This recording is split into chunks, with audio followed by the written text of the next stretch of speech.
আমার ভালো লাগছে না, শুধু আপনার জন্য করেছি। তুমি এখনো মন খারাপ করে আছো? ভুলে যাও যে তোমার ভ্যান পড়ে গেছে।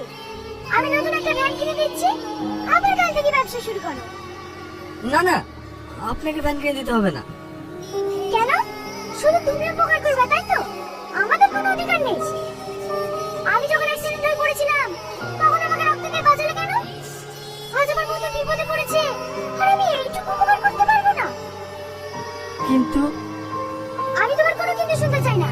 আমি কালকে গাড়ি এসে দিচ্ছি, তুমি আবার নতুন করে ব্যবসা শুরু করো, ঠিক আছে? হ্যাঁ আগুন। ভালো আছে সাথী? হ্যাঁ আছি। এই নে খাবারটা খেয়ে নে। আমি এখন খাবো না সাথী।